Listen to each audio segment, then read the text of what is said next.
Hello friends, இது நான் உங்கள் செய்யுது. இந்த வீடியோவில் நம்ம எதை பற்றி பார்க்க போகிறோம்னா, டிஎன்பிஎஸ்சி குரூப் 1 எக்ஸாமாக இருக்கட்டும், இல்லை 2-4 எக்ஸாமுக்கு உங்களுக்கு ஜிஎஸ் பார்ட்டில் ரொம்ப இம்பார்ட்டண்ட்டான கான்செப்டை வந்துட்டு ஒவ்வொரு வீடியோலையும் பிடிஎஃப் ஓடி நோட்ஸ் கொடுத்துட்ருக்கேன். ஸோ அந்த வகையில் இந்த வீடியோ வந்து மக்களவை. ஸோ இந்த போன வீடியோவில் மாநிலங்களவை பார்த்துருப்போம், உங்களுக்கு ராஜ்யசபா பார்த்துருப்போம். இந்த வீடியோவில் மக்களவை லோக்சபா பற்றி பார்க்க போகிறோம். கீ பாயிண்ட் மட்டும் நான் இம்பார்ட்டண்ட்டாக சொல்லிடுறேன், உங்களுக்கு எக்ஸாம் படிக்கிறதுக்கு யூஸ்ஃபுல்லாக இருக்கும். ஸோ ஃபஸ்ட்டு பார்த்தீங்கன்னா, மக்களவை பொறுத்தளவுக்கும் அதிகபட்சமாக 552 உறுப்பினர்கள் இருக்கலாம். அதில் 530 வந்து மாநிலங்களிலிருந்தும் 13 யூனியன் பிரதேசங்களிலிருந்தும் தேர்ந்தெடுக்கப்படலாம். ஆங்கில இந்தியர்கள் வந்து 2 உறுப்பினர்கள். ஆனால் இப்போது அட் ப்ரெசென்ட் எவ்வளோனா 545 உறுப்பினர்கள் இருக்கதா சொல்கிறாங்க. அடுத்து மக்களவை உறுப்பினர் ஆவதற்கான தகுதிகளை பொறுத்தளவுக்கு 25 வயதுக்கு குறைவுடையவர்களாக இருக்கணும், வாக்காளர் பட்டியலில் இடம்பெற்றிருக்கணும், அரசு அலுவலகங்களில் ஊதியம் பெறும் பணியில் எதுவும் இருக்கக்கூடாது.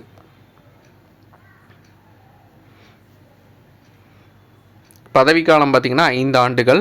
ஆனால் நம்பிக்கையில்லா தீர்மானம் கொண்டு வந்தாங்கன்னா 5 ஆண்டுகள் பூர்த்தி பண்ணாமல் அதுக்கு முன்னாடியே வந்து அவங்களோட பதவிகள் பறிக்கப்படும்.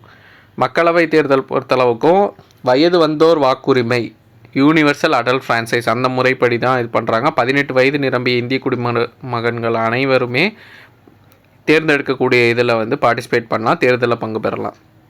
தேர்தல் ஆணையம் தான் இந்திய தேர்தல் ஆணையம் தான் மக்களவை தேர்தலை நடத்துது.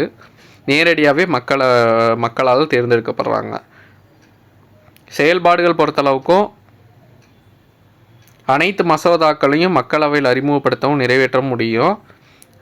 பதவி நீக்க விவகாரம், குடியரசுத் தலைவர், உச்சநீதிமன்ற நீதிபதி இவங்களுக்கான பதவி நீக்க விவகாரங்களில் பங்கு பெறுறது அதுக்கான அதிகாரம். அரசியலமைப்பு சட்ட திருத்தம் வந்து மக்களவையின் மூலமாக இதாகும். அதுக்கப்புறமா தேர்ந்தெடுக்கும் அதிகாரம், குடியரசுத் தலைவர், துணை குடியரசுத் தலைவர் அதிலேயே பங்கு பெறுது. நம்பிக்கையில்லா தீர்மானம் இது ரொம்ப இம்பார்ட்டண்ட்டான பாயிண்ட்டு. மற்றதெல்லாம் வந்து ரெண்டுமே மாநிலங்களவை மத்திய அதாவது மக்களவை ரெண்டுமே, லோக்சபா ராஜ்யசபா ரெண்டுக்குமே அதுக்கான அதிகாரம் இருக்கும். ஆனால் நம்பிக்கையில்லா தீர்மானத்தில் வந்துட்டு உங்களுக்கு மக்களவை மட்டுமே அறிமுகப்படுத்த முடியும். தமிழகத்தை பொறுத்தளவு மாநிலங்களவை உறுப்பினர்கள் 18, மக்களவை உறுப்பினர்கள் 39. நிதி மசோதா ஆர்டிக்கல் 110 கீழே சொல்கிறாங்க. இந்த நிதி மசோதா வந்து மக்களவையில் மட்டும்தான், அதாவது லோக்சபாவில் மட்டும்தான் நிறைவேற்ற முடியும், அறிமுகப்படுத்த முடியும். ஸோ எதில் அறிமுகப்படுத்த முடியும்னு கேட்பாங்க. மக்களவையில் மட்டும்தான் அறிமுகப்படுத்த முடியும். 14 நாட்களுக்குள்ளே ஒப்புதல் அளிக்கணும் மாநிலங்களவை. அப்படி அதை மீறி போச்சுன்னா ஆட்டோமேட்டிக்காக வந்து சட்டமாயிரும். ஸோ இதை வந்து மாநிலங்களவை ராஜ்யசபானால் இந்த சட்ட திருத்த, அதாவது நிதி மசோதாவை திருத்தம் செய்கிறதுக்கோ நிராகரிக்கோ அதிகாரமே கிடையாது. மற்ற ஆக்டை அப்படி பண்ணலாம், ஹோல்டு பண்ணி வைக்கலாம், இல்லை மற்ற விஷயங்கள் பண்ணலாம். ஆனால் இந்த நிதி மசோதா இல்லை பண மசோதாவுக்கு மட்டும் கொஞ்சம் பவர் ஜாஸ்தி. நாடாளுமன்ற கூட்டத்தொடர் பார்த்திங்கன்னா, நிதிநிலை அறிக்கை கூட்டத்தொடர் பிப்ரவரி முதல் மே வரை, மழைக்கால கூட்டத்தொடர் வந்து ஜூலை டு செப்டம்பர், குளிர்காலம்னா நவம்பர் டு டிசம்பர். அதிகாரங்கள், நாடாளுமன்றத்தோட அதிகாரங்கள் என்னென்ன அதிகாரங்கள்னால், உங்களுக்கு வந்து வரவு செலவு திட்டம், பட்ஜெட் இது பண்ணுறது, சர்வதேச உறவுகள், கொள்கைகள் வகுக்கிறது, அப்புறமா குடியரசுத் தலைவர் அவங்களுக்கான இதை வந்து விசாரிக்கிறது, குற்றச்சாட்டுகளை விசாரிக்கிறது, உச்சநீதிமன்ற, உயர்நீதிமன்ற, தலைமை தேர்தல் ஆணைய, இந்திய தலைமை கணக்கு தணிக்கையாளர் ஆகியோரோட இதை பதவி நீக்கம் செய்கிறதுக்கான அதிகாரம், மாநிலங்களோட எல்லைகளை மாற்றிட அதிகாரம், இதெல்லாம் நாடாளுமன்றத்துக்கு தான் இருக்குது. உறுப்பினர்களின் குறைந்தபட்ச எண்ணிக்கை வந்துட்டு ஒரு கூட்டம் நடத்தணுன்னா 10ல் 1 பங்கு கண்டிப்பாக இருக்கணும். நாடாளுமன்ற உறுப்பினர்களுக்கான அதிகாரம், சிறப்பு உரிமைகள் பொறுத்தளவுக்கும் அவங்க பேசக்கூடியது வந்து அதை வச்சு கைது பண்ணவோ சட்ட நடவடிக்கை எடுக்கவோ பண்ண முடியாது. அடுத்து மக்களவையோட அதிகாரங்கள். மக்களவை வந்து மிகப்பெரிய சக்தியாக இருக்குது. ஏன்னா இது ஜனநாயக முறைப்படி மக்களால் தேர்ந்தெடுக்கப்பட்ட உறுப்பினர்கள் கொண்ட அவையாக இருக்கிறனால அதுக்கு நிறைய பவர் கொடுத்துருப்பாங்க. மக்களாட்சி அமைப்பின் மிக உயரிய இடத்தில் இருக்குது. புதிய சட்டங்களை நிறைவேற்ற, சட்டத்தை நீக்க, திருத்த முடியும். பணம் சார்ந்த முன்வரைவுகள், அதாவது நிதி மசோதா, பண மசோதாவுக்கு வந்துட்டு மக்களவை மட்டுமே முழுமையான அதிகாரம் பெற்றிருக்கும். நிதிநிலை அறிக்கையையும் அதே மாதிரி தான். பட்ஜெட்டும் வந்து உங்களுக்கு மக்களவை இதான் அதிக பவர் கொண்டதாக இருக்கும். தயார் செய்வதும் சமர்ப்பிப்பதும் மக்களவையோட சிறப்புரிமைகளில் ஒன்றாக இருக்குது. கேள்விகள், துணை கேள்விகள், முன்வரைவு நிறைவேற்றம், நம்பிக்கையில்லா தீர்மானம் மூலம் ஆட்சித்துறையை வந்து மக்களவை கட்டுப்படுத்துறது ரொம்ப இம்பார்ட்டண்ட்டு. எதன் மூலயமா கட்டுப்படுத்துதுன்னு கேட்கலாம். அடுத்து அரசமைப்பை திருத்தி அமைக்கிறது, அவசரகால நிதிநிலை பிரகடனத்தை வெளியிடுறது மக்களவையோட அதிகாரமாக இருக்குது. மக்களவை பெரும்பான்மை ஆதரவை கொண்டிருக்கும் பிரதமர் மக்களவை அதிகாரத்தை நம்பிக்கையை இழந்தான்னா மொத்த அரசுமே வெளியேற நேரிடும். ஸோ அதான் நம்பிக்கையில்லா தீர்மானம்.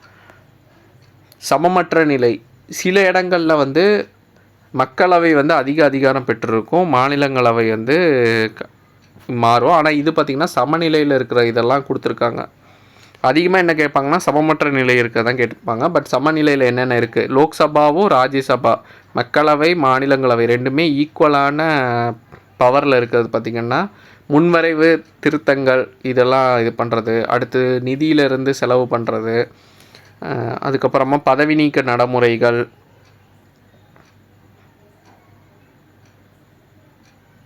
துணை குடியரசுத் தலைவர் பதவி நீக்க தீர்மானம், உச்சநீதிமன்ற உயர்நீதிமன்ற நீதிபதி, தலைமை தேர்தல் ஆணையர் அவங்கள பதவி நீக்கம் செய்யும் பரிந்துரை, அடுத்து அவசர சட்ட ஒப்புதல், அவசர நிலை பிரகடனங்களுக்கு ஒப்புதல் அளிக்கிறது எமர்ஜென்சி டைமில், இதெல்லாம் ஒரே பவர் தான்.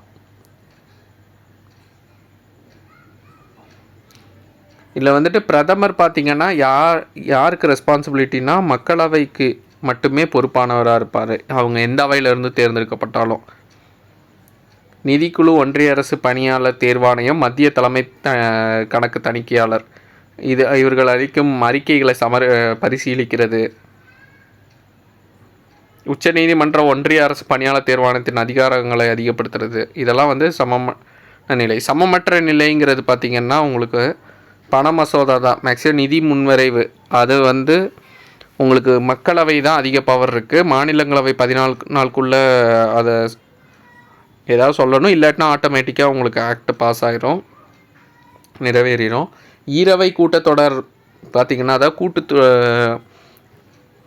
கூட்டம் ஜாயின்ட் சிட்டிங். இப்போ ஒரு ஆக்ட் மக்களவையில் பாஸ் ஆகிடுச்சு, ஆனால் மாநிலங்களவையில் இது பண்ண முடியல, இல்லை ஒரு அவையில் நிலுவையில் இருக்குன்னா 6 மாதத்துக்குள்ளே அதை இது பண்ணணும். அப்படி இல்லாத பட்சத்தில் கூட்டத்தொடர் அதை கூட்டுவாங்க. அப்படி கூட்டும்போது யார் தலைவராக இருப்பாங்கன்னா மக்களவை தலைவராக இருக்கக்கூடிய தலைமைக்குடைய சபாநாயகர் தான் இருப்பாங்க. அதுமாதிரி கூட்டங்களில் வாக்கெடுப்பில் மக்களவையோட நிலைப்பாடே மேக்சிமம் வெற்றி பெறும்.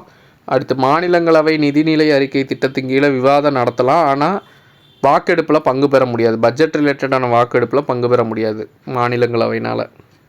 தேசிய அவசர நிலை நீக்கும் தீர்மானத்தும் மக்களவையில் மட்டுமே நிறைவேற்ற முடியும். இதெல்லாம் ரொம்ப ரொம்ப இம்பார்ட்டன்ட். இந்த 10 பாயிண்ட்லேருந்து கொஷின் எக்ஸ்பெக்ட் பண்ணலாம், ரிப்பீட்டடாக கேட்டே இருப்பாங்க. அதுக்கு எந்த ஒரு அமைச்சருக்கு எதிராகவும் நம்பிக்கையில்லா தீர்மானத்தை மாநிலங்களவை கொண்டு வர முடியாது. ஸோ இதுதான். ஸோ நம்ம போன வீடியோவில் மாநிலங்களவை ராஜ்யசபா பார்த்துட்டோம், இந்த வீடியோவில் மக்களவை லோக்சபாவையும் பார்த்துட்டோம். ஸோ 10th 12th ரெண்டையுமே மெர்ஜ் பண்ணி கொடுத்துட்டேன். உங்களுக்கு இந்த வீடியோ யூஸ்ஃபுல்லாக இருக்கும் நம்புறேன். கீழே டிஸ்கிரிப்ஷனில் பார்த்தீங்கன்னா பிடிஎஃப் லிங்க் ஆட் பண்ணுறேன், டவுன்லோட் பண்ணி நோட்ஸ் மேக் பண்ணால் எடுத்து பண்ணிக்கோங்க, இல்லை பிரிண்ட் அவுட் எடுத்து படிச்சுக்கோங்க. அப்கமிங் வீடியோஸில் பார்க்கலாம். தேங்க்யூ.